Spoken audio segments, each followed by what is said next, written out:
Okay, so I'm right outside of where I work, basically. I just thought I'd kind of show you where I work because I'm literally about to quit. There is, in fact, an office right next to me, so I just need to do this real quick. But this is the view from where I work, and this should be the last time I see it, I hope, but we shall see.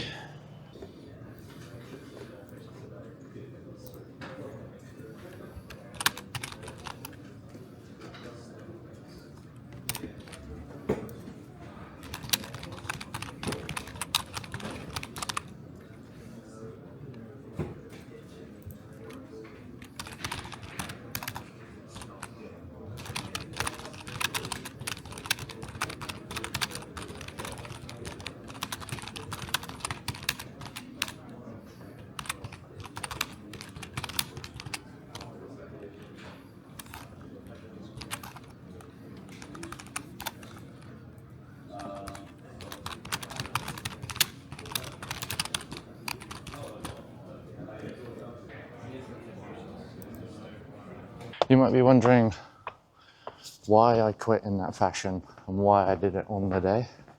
So this is like right after. They basically said I can leave when I want, which I was expecting anyway. So basically, I was waiting to be paid because this is the end of the financial year, so people get bonuses. So I was basically waiting for my bonus, and once I got that, I was free and in the clear to basically quit. Now, normally, you would do a month's notice or 3 months' notice or whatever your notice period is, and then you would quit. That would be your last day. And that would be a normal way to do it, and they'd pay you your bonus and everything else, or your holiday. But this company's not like that. And I will tell you more about this company in probably a couple of years' time. But the basics are, so one of the other directors told me to talk to my boss, who's another director, and just have a chat with him and say, okay, I plan on leaving on this date, and da-da-da. But if I did that, then that's putting trust in them to still pay me my bonus. And it sounded like a good idea, but I know how this company is. And then the Monday following that conversation, I was speaking to someone at football, because we do football after work every now and then on a Monday. And he had put in his notice, and he was going to get his bonus. He got the paperwork saying he's going to get his bonus. He double checked with HR to make sure he's getting his bonus. And then about a week later, they told him they're not going to pay his bonus, and he's basically going to have to suck it up, but obviously in better wording than that. So as soon as I heard that, I was like, you got no chance I'm not having this conversation, so I'm just going to quit on the day. So the project that I was running at the company meant that there's no like massive ties and there's no real impact for me leaving, because this is after my main project that I completed. So I kind of knew there'd be no issue with me leaving on the day. I thought they'd be a little bit awkward about it, but turns out they weren't. And actually, they were very apologetic about stuff, so honestly, I feel pretty decent about that. But yeah, I'll update you guys on the company at some point later. It'll be a good year. Probably once I'm settled in France, I will have a chat to you about the company that I just left. And you can hear all the stories about all the different things. So now everything is seriously high stakes. I don't have a job. I'm waiting for my visa. That could be declined, and then I can't move to France, and I don't have a job. So this is now super, super high stakes. You may think it's stupid, but I leave right now on May the 1st. There's not long at all. It's literally a month. I mean, yeah. We'll see what happens, but this is seriously, seriously high stakes now. Like, this is life gone, waiting for new life, which I don't recommend you to do. I would recommend applying for the visa a little bit earlier than I did, But this is just kind of how it's played out for me.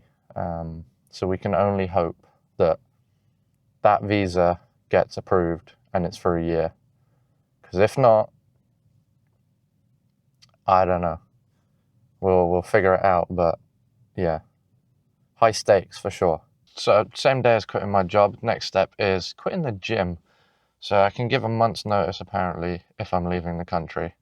That's what I'm going to try and do. I called previously, obviously, to find out what I need to do, how much notification I need to give them, notice I need to give them.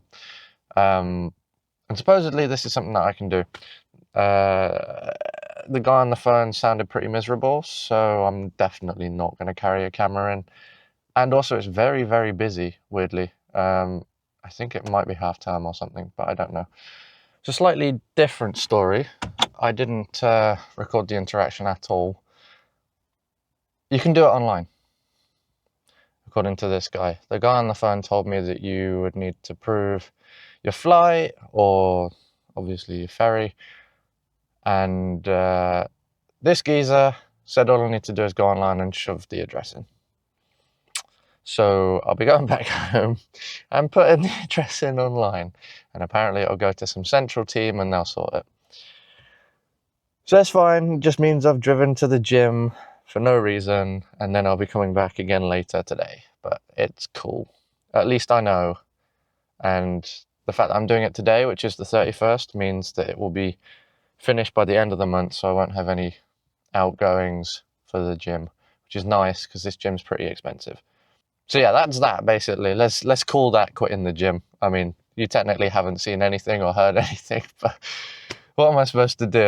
I mean, I can show you the website and me updating it, but I think that's going to be bloody boring. We'll see whatever's next in this random cut video. Right, a bit of a different setting. The light in here is a bit harsh. That's actually maybe a little bit better.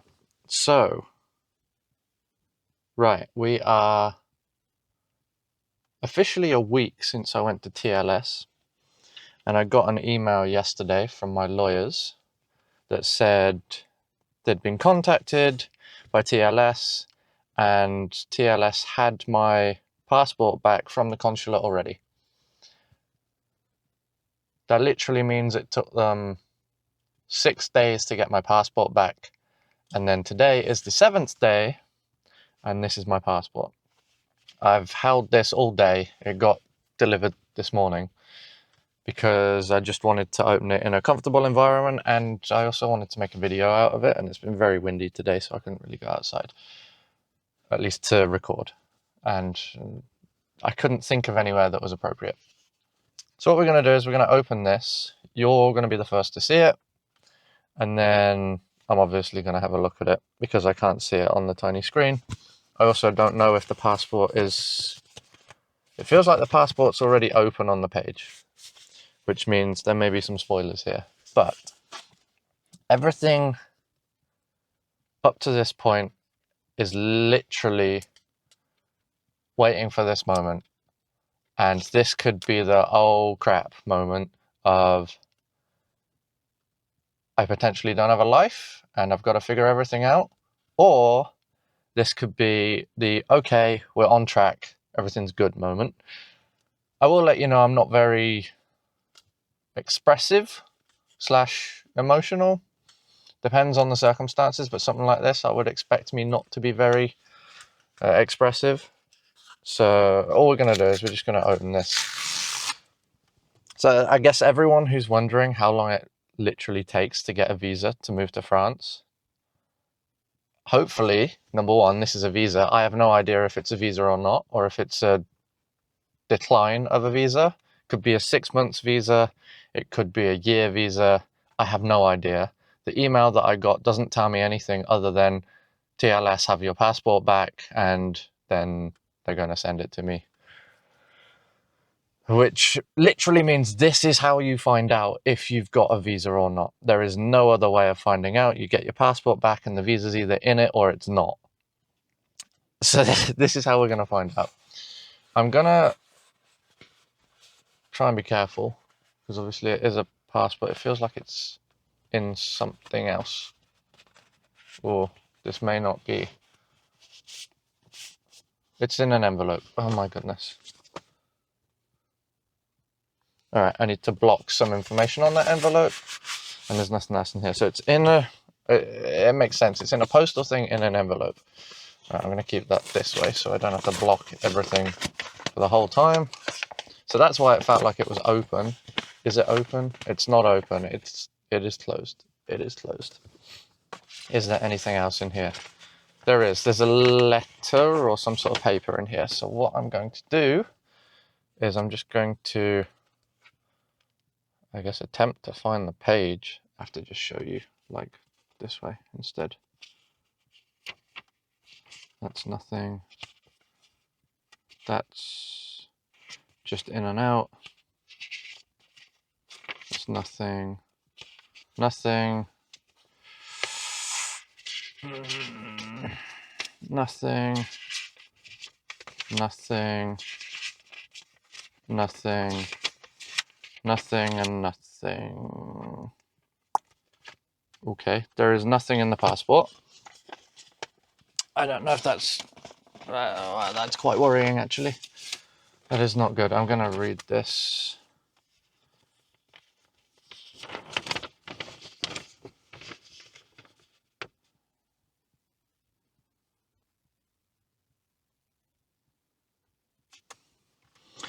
Okay, so this is a refusal. Oh dear. Okay, this is not how I wanted this to go, for fuck's sake. But it's all in French. Shit. Shit, shit, shit. Okay, I mean, I know what it says. It says incomplete information. But what does it actually say? Information provided to justify the purpose of conditions intended stay is incomplete and or unreliable. You may appeal this decision. Okay, well, I guess I send this to my lawyers and then we'll figure out what's next. Shit. We'll figure it out. We'll figure it out. We'll see what my lawyers say. Shit. That is so much money wasted as well. I'm going to have to look at cancelling Airbnbs and all of that. Shit, shit, shit. Well, I mean, I can still go to France. I can still go to France for 3 months. It's just I obviously want to go for longer than 3 months. I want to go for a year so that I can then renew and renew and renew and renew. How the hell do people who are retired move there, if that's the case? Also, weird thing, which may save me here, the UK is rejoining the EU for 6 months. Now, what that means for moving to France, I don't currently know, and I don't know what that means for movement between EU countries. But that's pretty crazy. So that is someone that has more than enough money up front to be in the country, meet that requirement. I've met literally every single requirement. The one that they don't like is my purpose of going. That's the one thing that they don't like, which I can't change my purpose of going. Or they think it's incomplete or doesn't tell them enough info. I don't know. Thank you for watching, and I'll see you in the next one. I don't know.